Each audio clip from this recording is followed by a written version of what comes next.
Hi, my name is Colette Rabba, and I'm with Orion Realty. I'm a residential real estate broker in the GTA West, an income property specialist, and an investor myself. The reason why Araceli and I like to do this show is because we're both investors and we love to give great information to viewers and listeners just like you.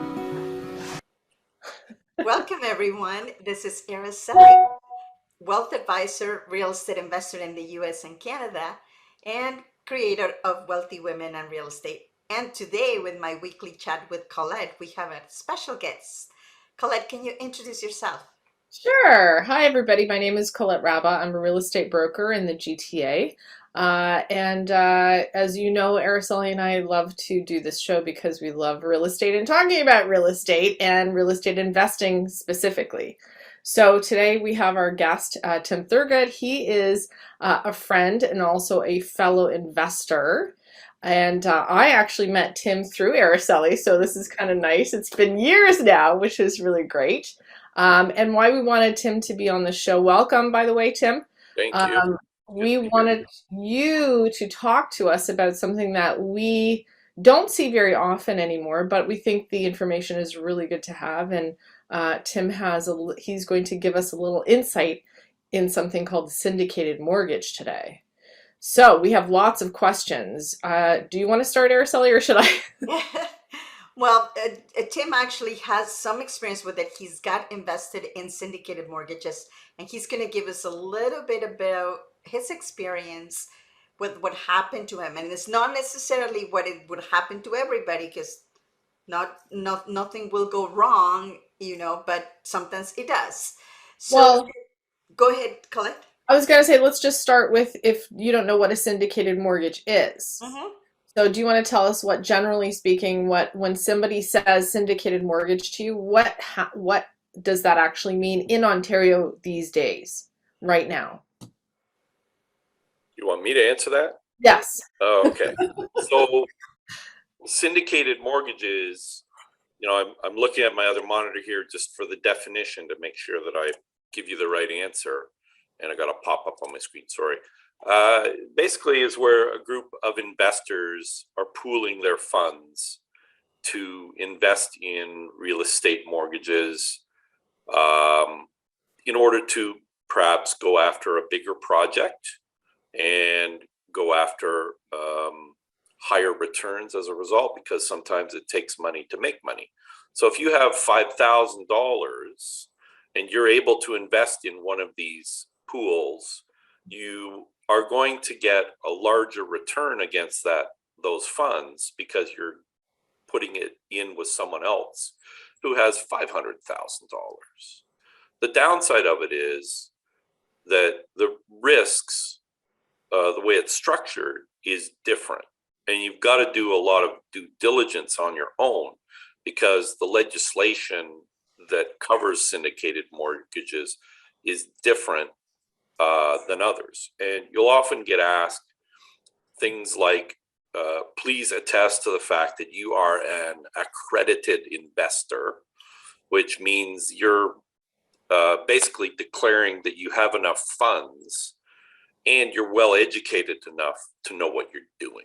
Okay. And that's more of a technical term, accredited Right. investor, right? So when you're talking about something like let's say let's say the three of us get together and say, hey, you know what, there's this, let's say, builder Yeah. or developer that says, hey, you know what, give us $100,000 each of you three guys. We'll take it and we'll put it towards this Yeah. condo. Yeah. And we'll give you some kind of formal paperwork written up about Yeah. how much you're offering and how much Yeah. we think that you're going to get a return on and Yeah. all that stuff.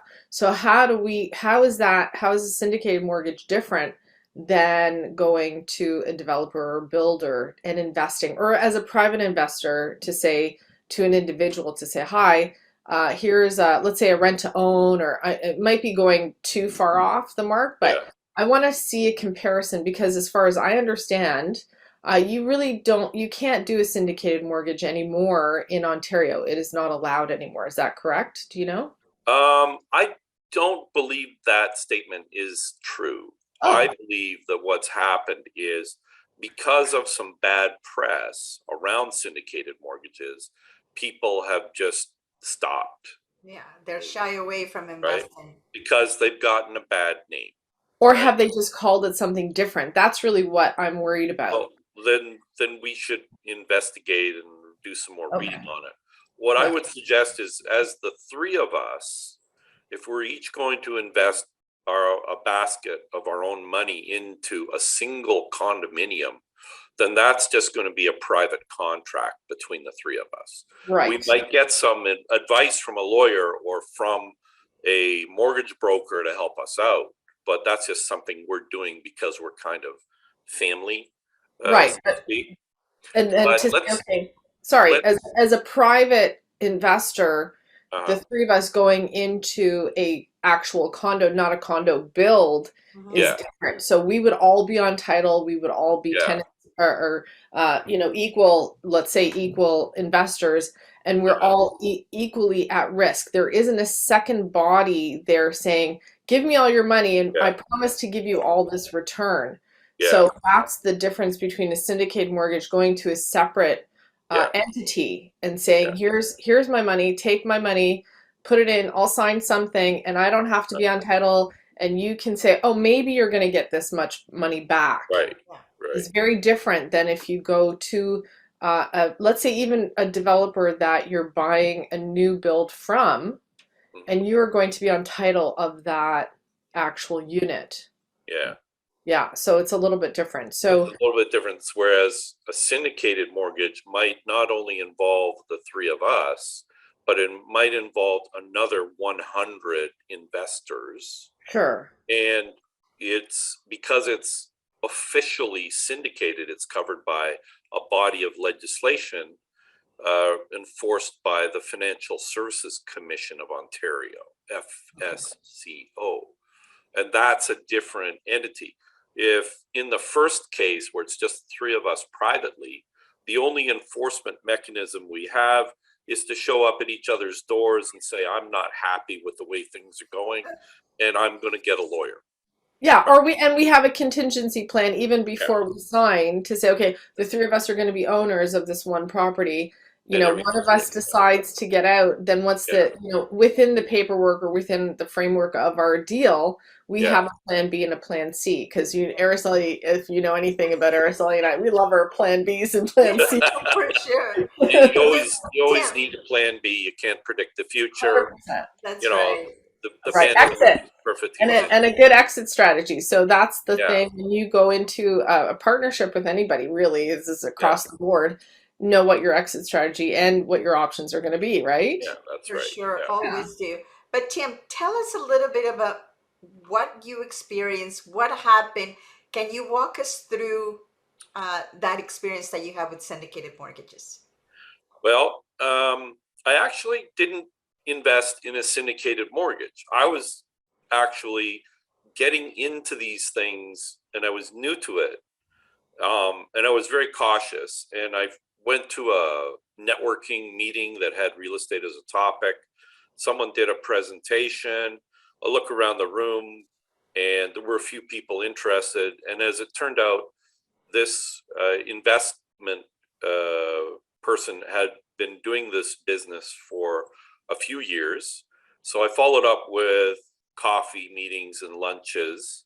And then I asked for references. I got all the paperwork. I did some reading, and it all looked completely legitimate. So then I called the principal guy, like the CEO of the whole scheme, and I said, can you give me a list of happy investors?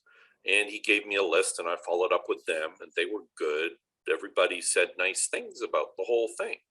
And this was probably 3 or 4 years into this thing working. And it had a fairly high profile,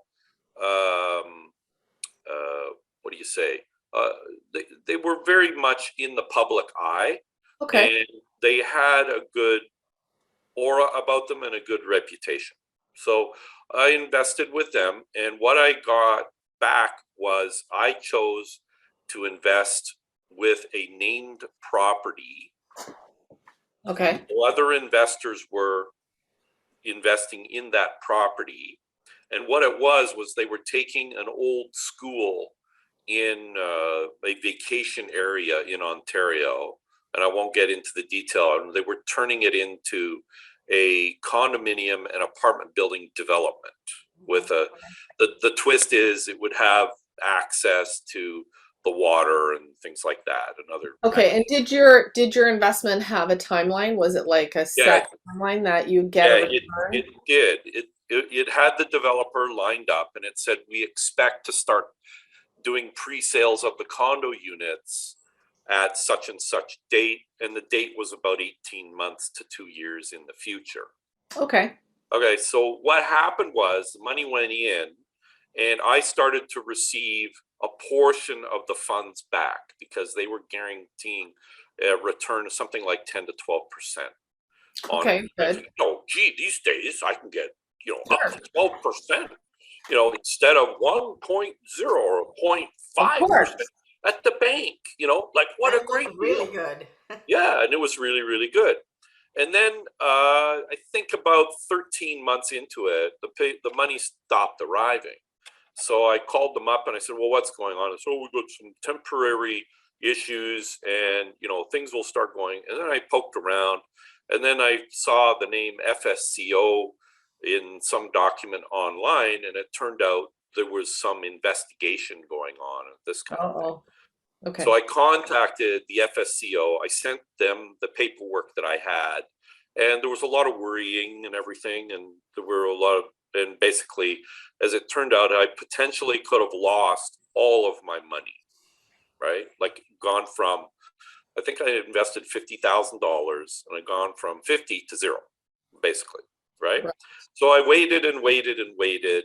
I got more news. There was a group started in Facebook. The guy who originally sold me the investment, it was interesting.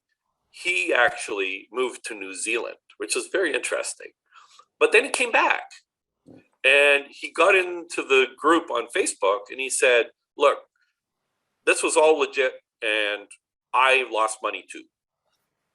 And he was, he's very bluntly honest, and he started contributing efforts to let's recover and go after the people at the top who had gone bad, basically was the story that came out.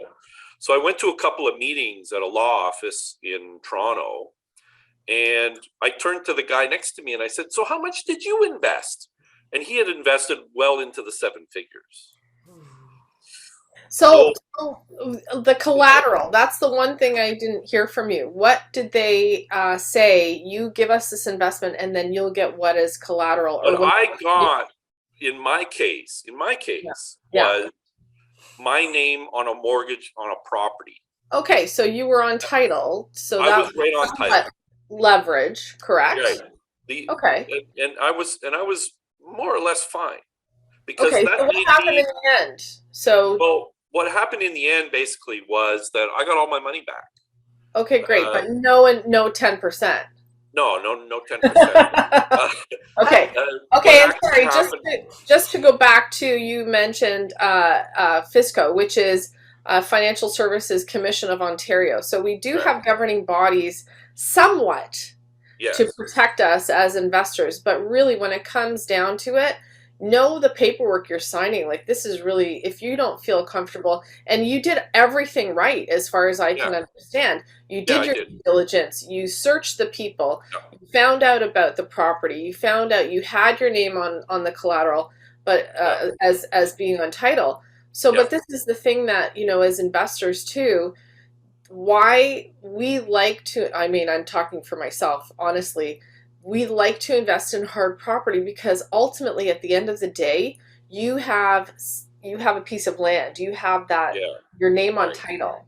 So if whatever that is, if you was it a possibility for you to hang on to that piece of property and have your name on it and then just continue to do something else with it, like rent it or resell it at a higher rate years from now? Was that a possibility even?